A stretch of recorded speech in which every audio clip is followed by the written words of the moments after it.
Do you think your comic illustrations actually change the way people view our current democracy, or do they just see it as like comic satire? They look and they're like, okay, well, there's nothing we can do about it. Yeah, it's a good question, and it's one that's not easy to answer. I don't have a glib, easy answer for that. I would say that every now and then, you may be lucky, and one cartoon out of 100 or one cartoon out of 500 really can make some impact as an individual cartoon.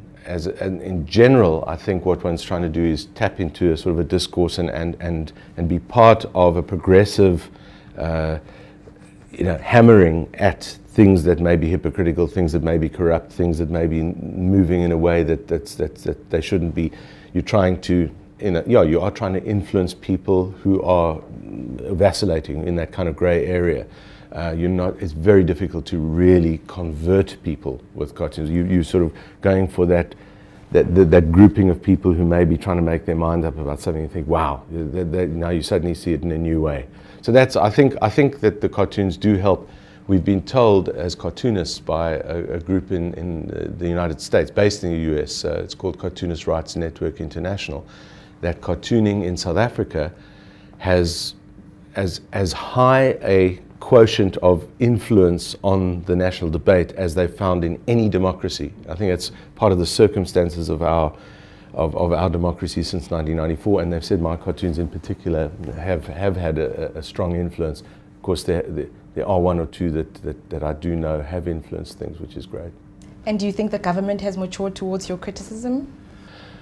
No, I think it's been actually a slide in the other direction, I'm afraid.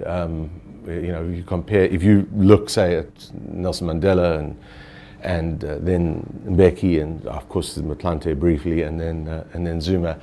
No, I think it's definitely a slide in the other direction. Mandela, actually, I was lucky enough to get a phone call out of the blue. Story I've told many times, but it's the most incredible moment in my cartooning career. It's one of the greatest moments of my life to receive a call out of the blue from someone I thought was making a joke, and it turned out to be Nelson Mandela when he was president, and just joking around with me, and then essentially endorsing the fact that the cartoons had become more critical of the ANC and of government. And he said, "Oh, but that is your job." And wow! So if you think of Jacob Zuma saying that, then he's actually brought 2 huge lawsuits against me. Mac Myra spins everything that Jacob Zuma says, and he's got a difficult job, Mac, because our president, as you know, says some very odd things, especially off the cuff. So yeah, no, I don't think there's been an improvement there. There's been a slide. And what do you think people can expect from you in the future, especially now that we have new political parties? It's going to be very interesting this next election. ANC still has a strong hold on things, no matter that they are in quite serious disarray. And I mean, by the next, not this coming general election, but by the one after that, I think there's going to be some kind of shift. I think this coming up next year, still huge historical hold that the ANC has. These new parties are not going to make major inroads, I don't think. The DA is doing pretty well. I think that the importance of the DA for me is to put pressure on the ANC. I want to see a new progressive grouping well left of the DA start making some impact at some point. And I'm really looking to see what kind of pressure, say, as well in Zimbabwe and some of the more progressive aspects of the DA and people in civil society. Where there's a lot of real action is in civil society groups. Everything that kind of came out of the Treatment Action Campaign, those people, Zaki Ahmad and a whole lot of other people. There are things like the Social Justice Coalition, there's equal education, those are the kinds of grouping. Then My Vote Counts. Those are all very, very important groupings, which I think by the next general election will have started to make a big impact. And has the mood in the country ever gone against something that you wanted to do? Yeah, there are times. I mean, I think if you took a poll of people, you'd probably find a horrible proportion of people who support the death penalty, support corporal punishment in schools, have some very odd views on certain things. I'm afraid that's the nature of a democracy. There are people with odd views. If you see yourself as a commentator who has, tries to espouse a progressive agenda, then some of the time you'll be with the flow, and some of the time you'll be going against that current. And sometimes you just have to do that. So you go against the current? If I have to. Not always. Sometimes I'm completely, sometimes I find enormous support for things that I've done. Sometimes not.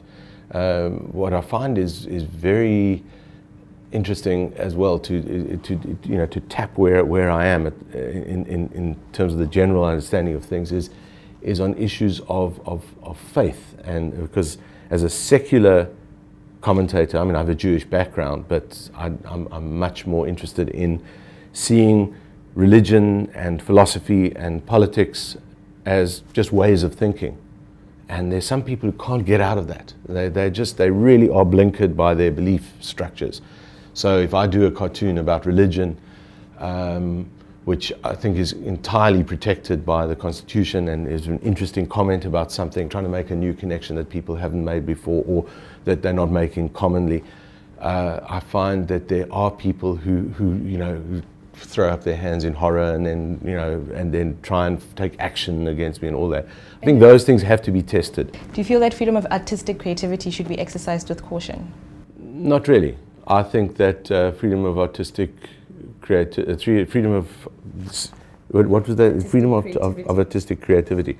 I feel that there should be more license granted than ever before. I think it's really important that artists, that writers, that playwrights, that musicians, that anyone and ordinary people, not just there's no greater rights given to people who working in those genres. And as so-called professionals or whatever. I think ordinary people, everybody should have the right to speak. If there are times when it does appear that someone is going out of their way to denigrate someone by virtue of their religious affiliation or